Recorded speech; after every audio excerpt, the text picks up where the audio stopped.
यदा यदा हि धर्मस्य व्यासं शुकं गौडपदं महन्तं गोविन्दयोगेन्द्रमथाः श्रीशङ्कराचार्यमथास्य पद्मपादें च हस्तामलकं च शिष्यं तं त्रोटकं वार्तिककारणं अस्मद्गुरुं सन्ततमानतोऽस्मि श्रुतिस्मृतिपुराणानामालयं करुणालयं नमामि भगवत्पादं शङ्करं लोकशङ्करं शङ्करं शङ्कराचार्यं केशवं बादरायणं सूत्रभाष्यकृतो वन्दे भगवन्तौ पुनः पुनः ईश्वरो गुरुरात्मेति मूर्तिभेदविभागिने व्योमवद्व्याप्तदेहाय दक्षिणामूर्तये नमः। ॐ शुक्लकृष्णं वन्दे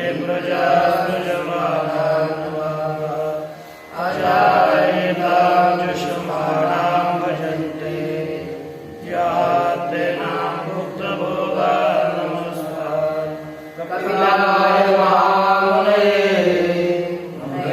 शिष्याय तस्य चास्तुते पञ्चशिवाय तथेश्वर कृष्णाय ते नमस्यामः।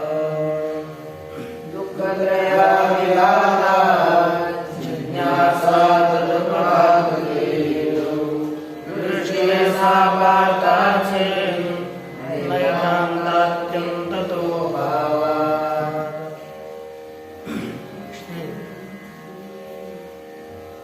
ईश्वर कृष्ण प्रणीत सांख्य कारिका का श्री वाचस्पति मिश्र विरचित तत्व कौमुदी के साथ विचार करते हुए पूर्वोत्पन्नम असक्तम नियतम महदादि सूक्ष्म पर्यंतम संसरति निरुपभोगम भावैर्दिवासितम लिंगम इस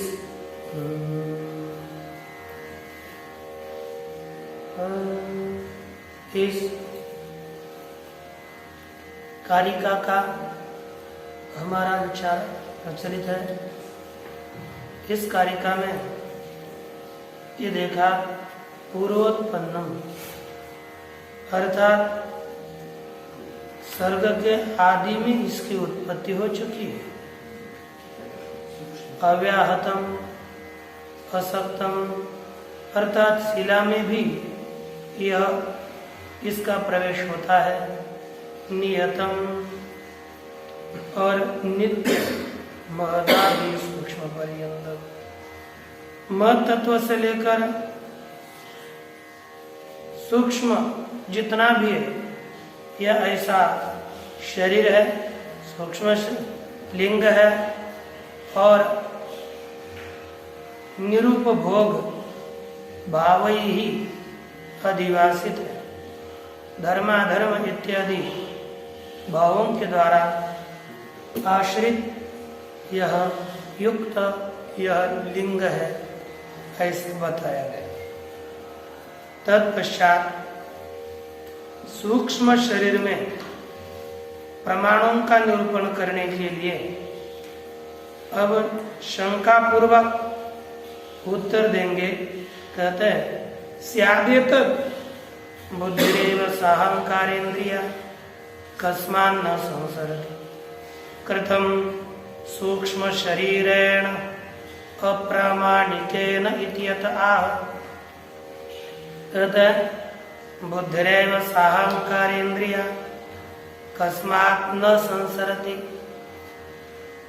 बुद्धि ही अहंकार और इंद्रियों के सहित बुद्धि कस्मात् न संसरति क्यों संसार को प्राप्त नहीं होती। कृतम सूक्ष्म शरीरेण, साक्षात बुद्धि ही अहंकार इत्यादियों के साथ संसार को क्यों प्राप्त नहीं होती? सूक्ष्म शरीरेण किम कृतम सूक्ष्म शरीरेण, अप्रामाणिक सूक्ष्म शरीर व्यर्थ है, ऐसे शंका लेकर के उत्तर देते। आह चित्रम यथाश्रयमृते स्थानवादिभ्यो यत् विना यथाच्छाया तद्वद्विना विशेषैर्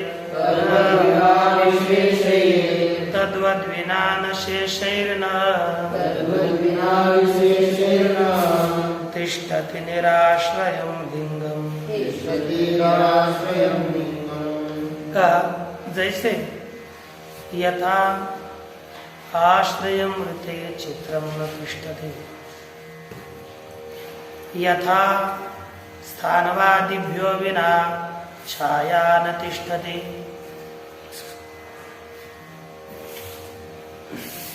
यथा स्थानवादिभ्यो विना छाया न तिष्ठति, तद्वद् अशेषै अविशेषैर्विना निराश्रयं लिंगम तिष्ठति। दृष्टांत पूर्वक बताया कि जिस प्रकार आश्रय के बिना चित्र नहीं रहता, चित्र को रहने के लिए आश्रय की अपेक्षा होती है। स्थानवादिभ्यो विना छाया न तिष्ठति, अथवा स्थानु वृक्ष इत्यादियों के बिना छाया नहीं रहती, छाया के लिए वृक्ष की अपेक्षा होती है। अथवा और भी आप जोड़ सकेंगे, अग्नि के बिना उष्णता नहीं होती, पानी के बिना शीतलता नहीं होती, वायु के बिना स्पर्श नहीं होता, ये उनकी अपेक्षा नित्य होती है। उसी प्रकार अविशेषों के बिना, अविशेष उनके बिना ये बुद्धि निराधार अर्थात सूक्ष्म शरीर के बिना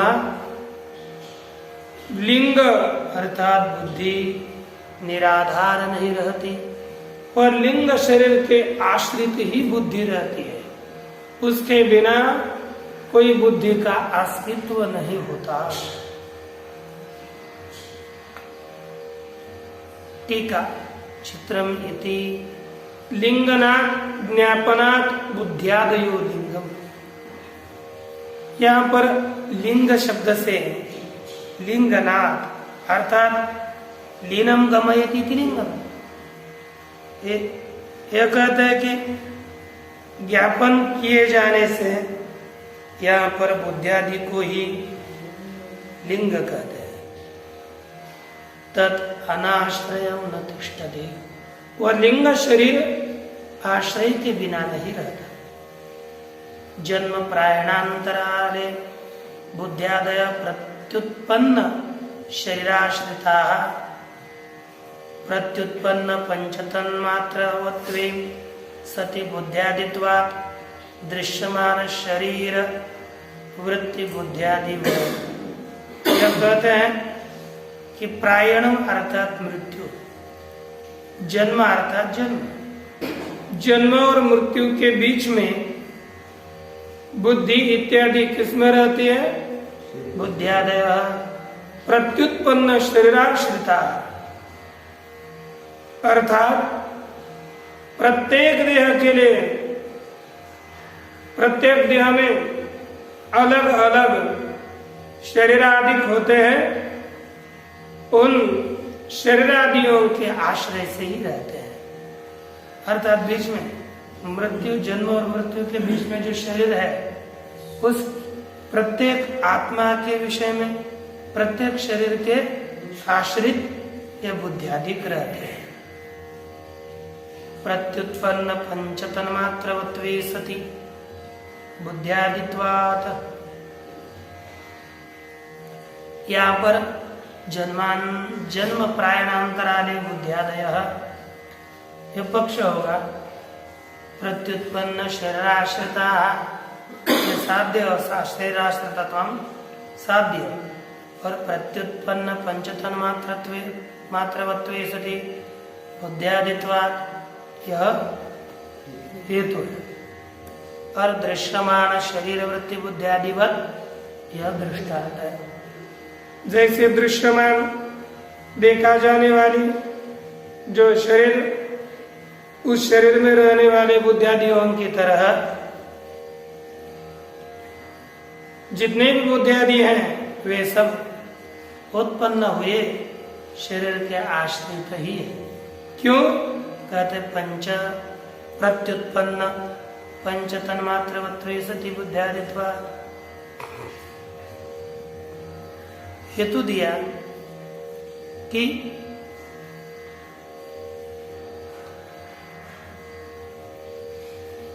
यहां पर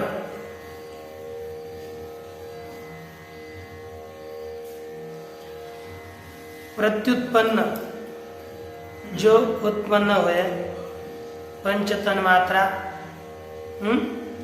पंचतन मात्रा वाला होने से होते हुए बुद्ध्यादित्वाद, पंचतन मात्रा वाले होते हुए जो बुद्ध्यादिक है वे किसी न किसी के आश्रित ही रहते हैं। इसमें इसका टीका में लिखा कि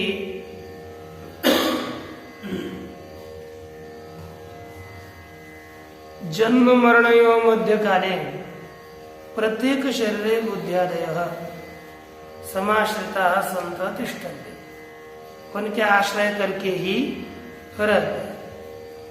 हेतु दिया सृष्टि काले समुत्पन्न पंच तन्मात्राभिर्युक्ताः सन्तः। सृष्टि के काल में पंच तन्मात्राओं से युक्त होते हुए बुद्धियादि रूप से वे रहते हैं, इसलिए वे शरीर के बिना नहीं रहते, उनका आश्रय कोई न कोई शरीर सिद्ध होता ही रहता, होता ही है। बिना अविशेष इति सूक्ष्म ही शरीर ही इत्यर्थ। बिना अविशेषों के द्वारा अर्थात सूक्ष्म शरीरों के बिना ये लिंग नहीं रह सकता। आगमश्चात्र भवति, इसके विषय में आगम प्रमाण भी है। क्या है? ततः सत्यवत कायात् पाशबद्धं वशंगतम् अंगुष्ठमात्रं पुरुषं निश्चकर्ष बलाद्यमः। सत्यवान और सावित्री, इसके कथा में क्या हुआ? यम आ गए और सत्यवतः कायात्, सत्यवानी के शरीर से पाशबद्धम, पाश में बांधा हुआ, वशंगतम और वश गया हुआ, यम के वश गया हुआ, अंगुष्ठ मात्रम, अंगुष्ठ मात्र पुरुष को यम ने बल से जबरदस्ती से बाहर निकाला। अर्थात ये इससे क्या होता है देखते हैं। इति अंगुष्ठ मात्रत्वेन सूक्ष्म शरीरत्वम उपलक्ष्यते। यहाँ पर अंगुष्ठ मात्र इस शब्द से सूक्ष्म शरीर को उपलक्षित की करते हैं। आत्मनो निष्कर्षा संभवात, क्योंकि आत्मा तो बाहर नहीं निकाला जा सकता। निकालते हैं किसे? सूक्ष्म शरीर को। सूक्ष्म शरीर ही बाहर निकाला जा सकता है, इसलिए जिसको बाहर निकाला वो सूक्ष्म शरीर समझना चाहिए। सूक्ष्ममेव शरीरम पुरुषः तदपि पूरी स्थूल शरीर से थे। यहाँ पर जो पुरुष शब्द का अर्थ है वह सूक्ष्म शरीर है। सूक्ष्म शरीर को बाहर निकाला। क्यों इसे सूक्ष्म शरीर को पुरुष कहते हैं? कहते हैं पूरी स्थूल शरीर शेते थी पुरुष।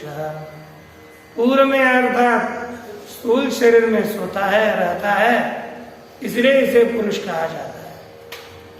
इस तरह से सूक्ष्म शरीर निराधार लिंग अर्थात बुद्धि निराधार नहीं रहती, वह किसी न किसी के आश्रय से ही रहती है, यह ज्ञात होता है। एवं सूक्ष्म शरीरास्तित्व उपपाद्य यथा संसरति येन हेतुना च तद उभयम्। इस तरह सूक्ष्म शरीर के अस्तित्व को सिद्ध करके जिस तरह वह संसार को प्राप्त होता है और जिस हेतु से प्राप्त होता है, तद उभयम् आह, उस दोनों को भी यहाँ पर बताते हैं। पुरुषार्थ हेतुकमिदं निमित्ति नैमित्तिक प्रसंगेन प्रकृतेर्विभुत्वयोगात् नटवद्व्यवतिष्ठते लिंगम्। नटवद्व्यवतिष्ठते लिंगम्।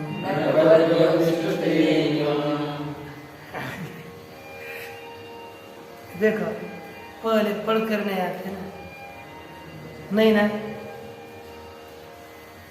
क्यों? अच्छा ज्ञान नहीं प्राप्त करना तो प्रकरण है तो उसका पहले पढ़ कर आना चाहिए। 5-10 मिनट लग जाते हैं फास्ट पढ़ने में, केवल पढ़ने में क्या जाता है किसी का।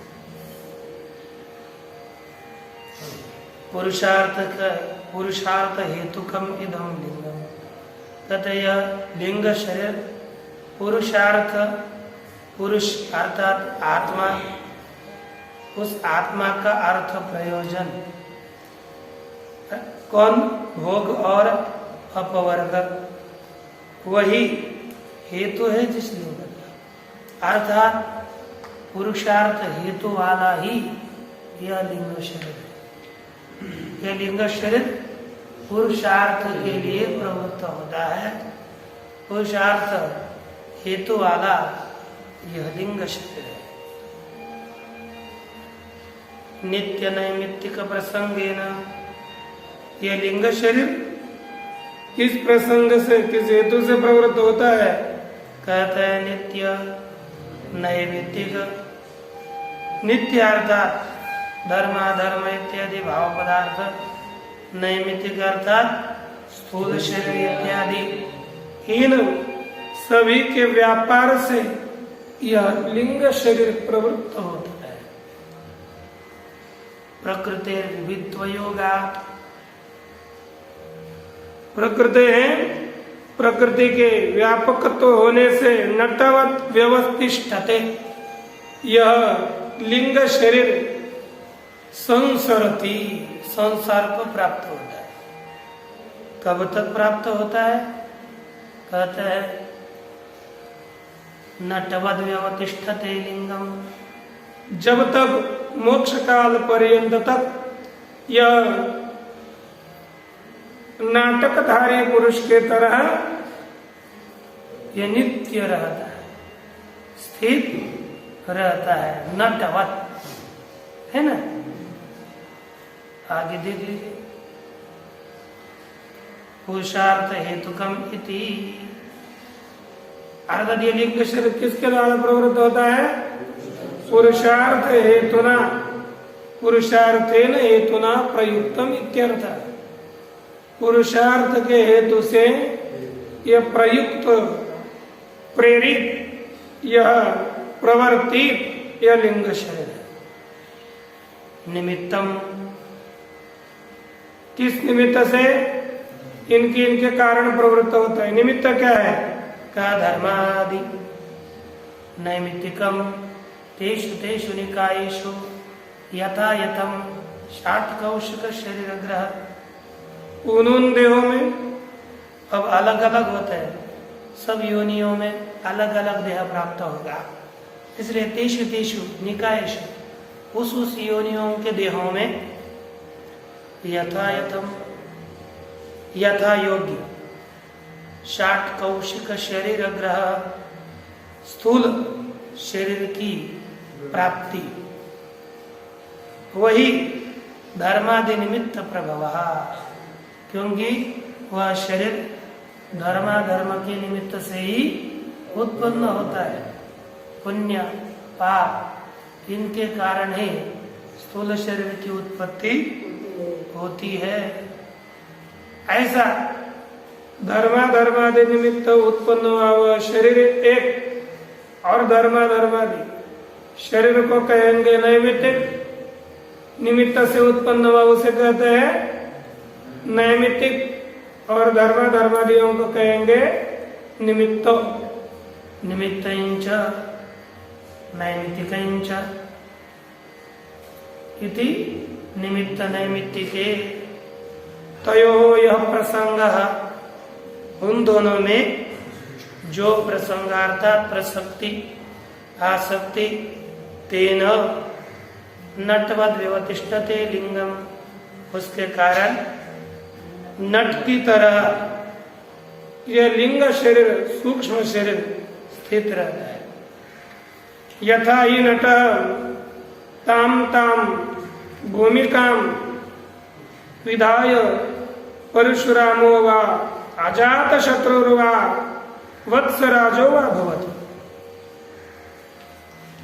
जिस प्रकार नट अभिनेता ठीक है नहीं, ताम ताम भूमिकाम विधाय, उस अपनी अपनी जो भूमिका हो गई उस भूमिका को करके कभी कभी परशुराम हो जाता है, कभी कभी अजात शत्रु हो जाता है, कभी कभी वत्सराज हो जाता है। एवं इसी तरह तत्तत्स्थूल शरीर परिग्रहणा, उस स्थूल शरीर को ग्रहण करके जो चाहे वो स्थूल शरीर को ग्रहण करेगा, और स्थूल शरीर के ग्रहण से देव होगा, मनुष्य होगा, पशु होगा, वनस्पति बनेगा। यही सूक्ष्म शरीर सब देहों को धारण कर लेता है। कहते कुतस्ते पुनरस्य ईदृशी महिमा, इस लिंग शरीर की इस तरह की महिमा कहाँ से प्राप्त होती है, क्या हेतु है उसका? कहते हैं प्रकृति विभुत्व योगा, प्रकृति के विविध व्यापकत्व के कारण यह लिंग शरीर की यह महिमा बढ़ी हुई है। तथा च पुराणं वैश्वरूप्या प्रधानस्य परिणामो ये अद्भुतः, कहते हैं प्रधानस्य वैश्वरूप्या, प्रधान के व्यापकत्व रूप होने के कारण, अर्थात जगत रूप अनेक अवस्था वाली वाला ये प्रधान होने से, व्यापक होने से, अयम अद्भुतः परिणामः, यह इस शरीर से दूसरे शरीर के प्राप्ति रूप यह अतिशय विलक्षण परिणाम है। यह विलक्षण संसार बताया गया है। इस तरह से इस लिंग शरीर का संसार और उसका हेतु बताया। अब जो बताया नित्य नैमित्तिक प्रसंगेन इति उक्तम तत्र नित्य नैमित्तिके च विभजते, यहाँ पर नित्य नैमित्तिक प्रसंगेन ऐसा जो कहा उसमें नित्य और नैमित्तिक इनका विभाग करते हैं। सांसिद्धिकाश्च भाव प्राकृता सांसिद्धिकाश्च भावः प्राकृतिका वैकृताश्च धर्माद्या दृष्टा करणाश्रयिणः कार्याश्रयणश्च कललाद्याः। कहते हैं भावा सांसिद्धिकाः प्राकृतिकाः वैकृतिकाः सन्ति।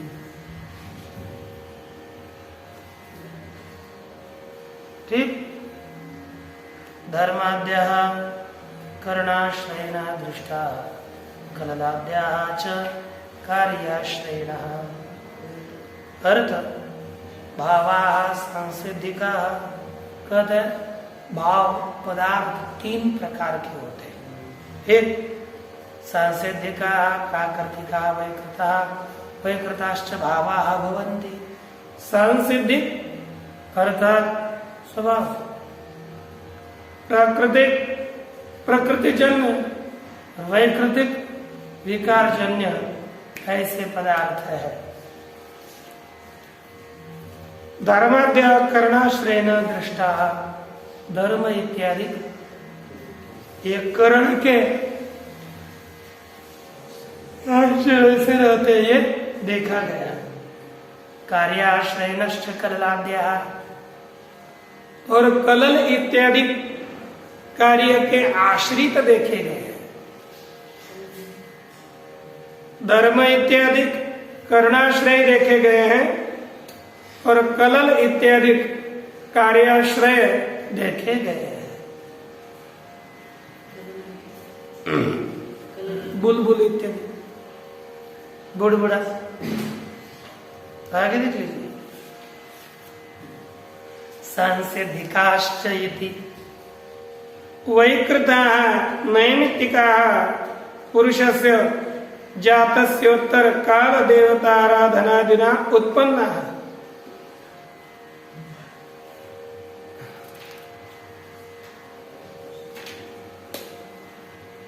और ये देखो दो प्रकार के भाव है, सांसिद्धिक भाव और असांसिद्धिक भाव।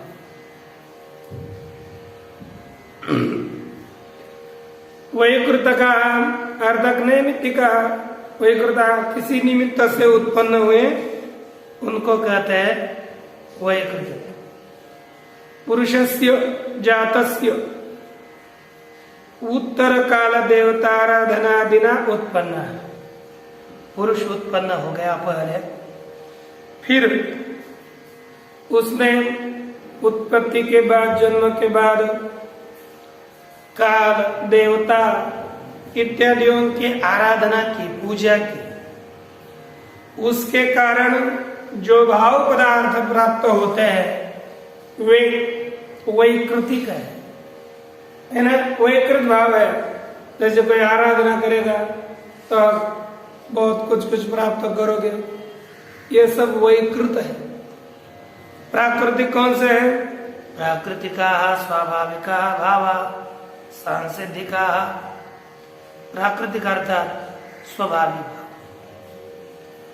स्वाभाविक जो है उसे कहते हैं प्राकृतिक।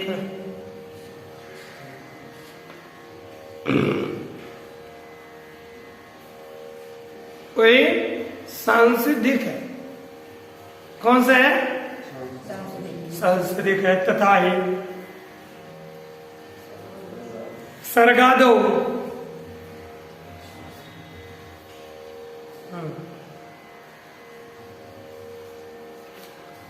तीन भी कह रहे हैं लेकिन सांसिद्धिक ही कर दिया। प्राकृतिक स्वाभाविक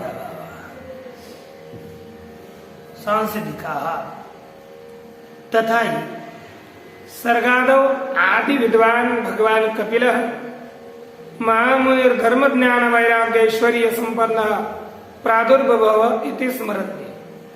उसी तरह सर्ग के आरंभ में आदि विद्वान भगवान कपिल जी, उन्होंने वो कौन है? महामुनि। धर्म ज्ञान वैराग्य ऐश्वर्य संपन्न प्रादुर्भव, धर्म ज्ञान वैराग्य ऐश्वर्य इनसे संपन्न हो चुका है। इति स्मरन्ति, ऐसा स्मरण शास्त्र में किया। वैकृताश्च भावा असांसिद्धिका और वही कृत पदार्थ वो सांसिद्धिक है।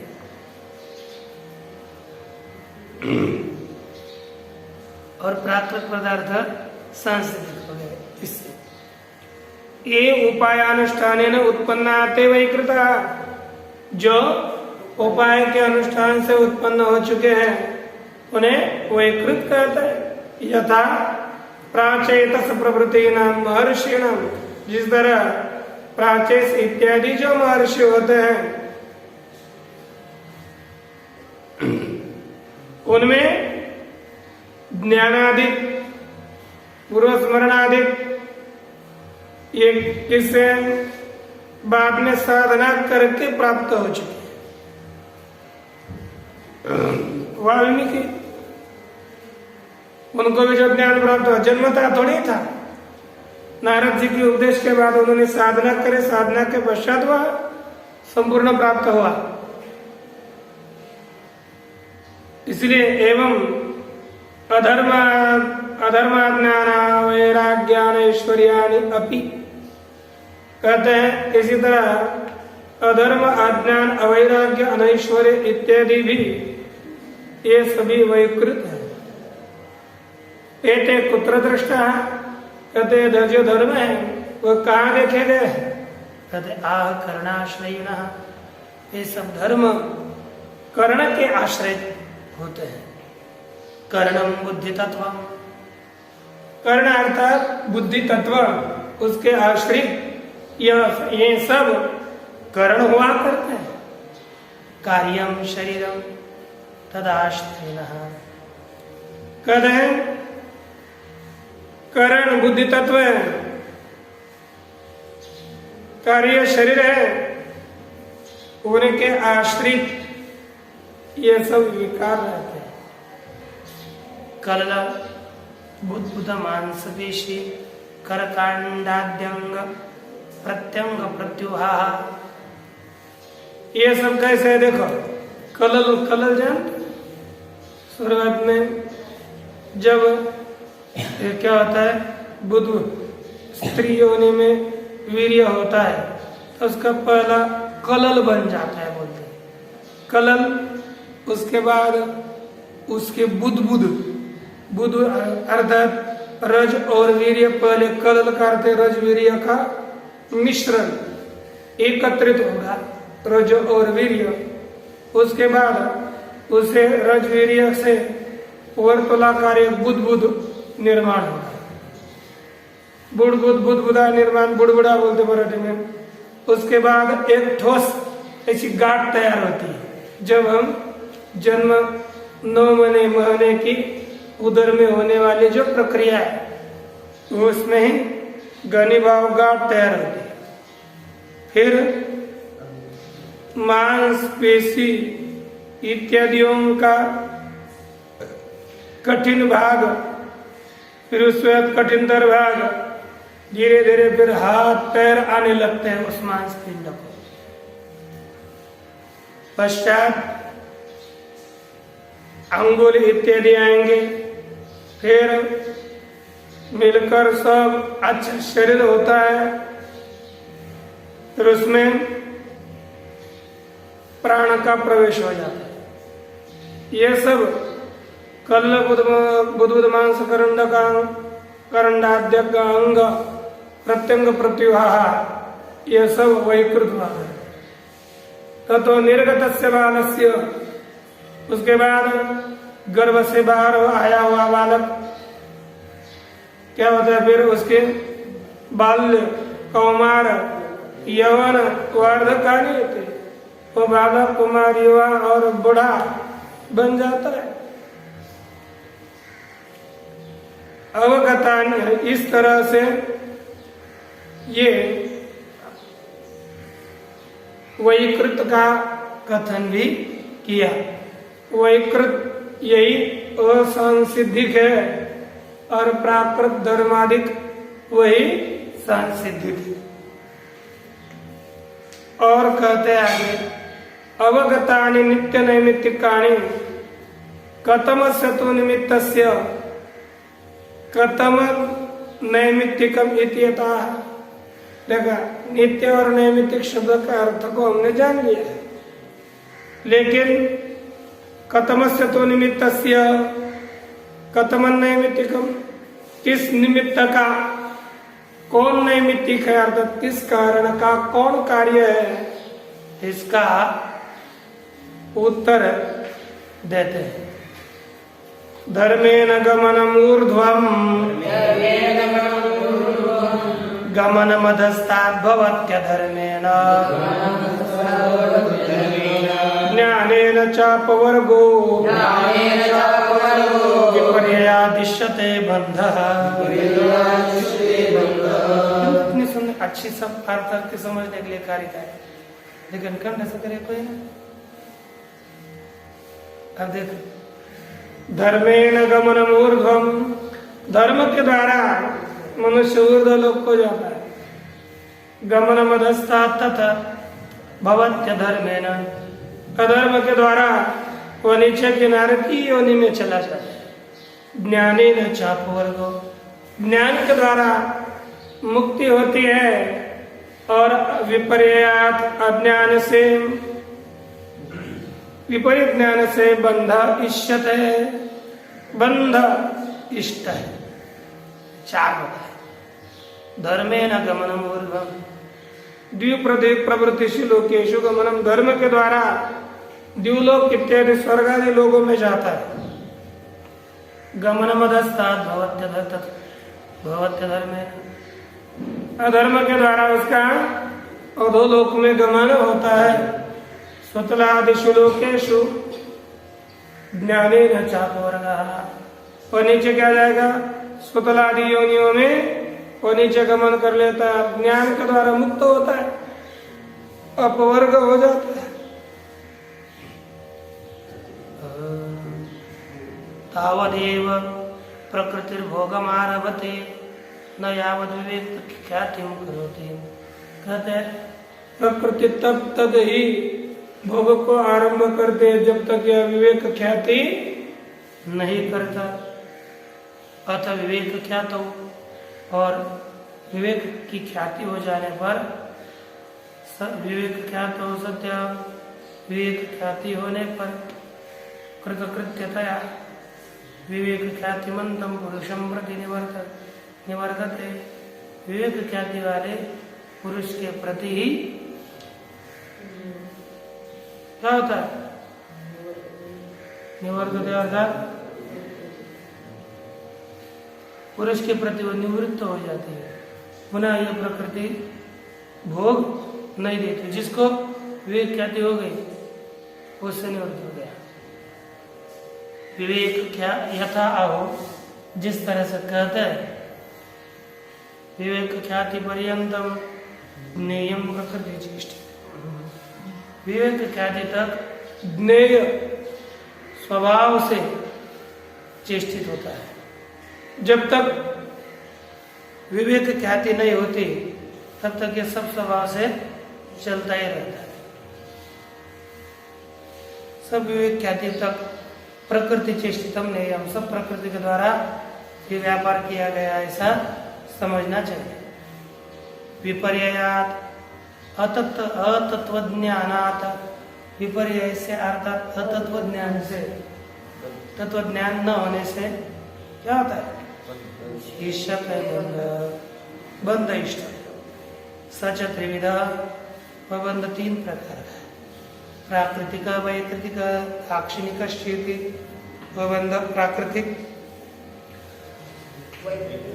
दूसरा वैकृतिक, और तीसरा दाक्षिणिक। इस तरह से जगत की कारणीभूत मूल माया, उससे होने वाला बंध, विकृति से विकार से होने वाला महत्ववादियों के विकार से होने वाला बंध, और तीसरा है दक्षिण। हाँ क्या, अरे वही तो हो गई प्राकृतिक। दाक्षिणिक अर्थात दक्षिणा देकर के जो होने वाला है, याग देकर कुछ किसी निमित्त से होने वाला यागादि निमित्तक जो बंध है वह दाक्षिणिक है।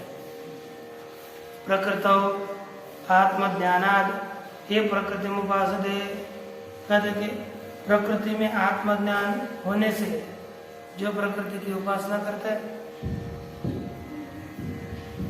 तेषाम प्राकृतिक बंध, उनको प्राकृतिक बंध मिलता है। यह पुराणे प्रकृति लय प्रत्युच्यते, जो पुराण में प्रकृति के लय हो जाने से च्युत होता है, नष्ट हो जाता है। पूर्णम शतसहस्रम ही तिष्ठत्य व्यक्त चिंतका, कहा कि अव्यक्त के चिंतन करने वाले पूरे बरोबर 1000 वर्ष वहां पर है। ठीक ना। और आगे का वैकारिक बंधों को बताते, वैकारिको बंधस तेषाम विकारान एव, तेषाम ए विकारा, उनके जो विकार उनको ही भूतेन्द्रिय अहंकार बुद्धि, भूत इंद्रिय अहंकार और बुद्धि पुरुष देव उपासते, उनको क्या करने थे? पुरुष बुद्धि से उनकी उपासना करते हैं। तान प्रति इदम उच्यते, उनके लिए यह वाक्य कहा गया है।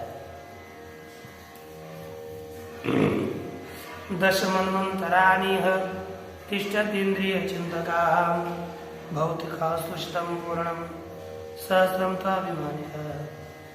कृष्णं बहुधा दशसहस्राणि तिष्ठन्ति विगतज्वराः, कहते 10 मन्वन्तराणि तिष्ठन्ति इंद्रिय चिंतका, 10 मन्वंतर इंद्रिय के चिंतन करने वाले पुरुष रहते हैं। भौतिकास्तु शतं पूर्णं, भौतिक मनुष्य 100 वर्ष रहते हैं।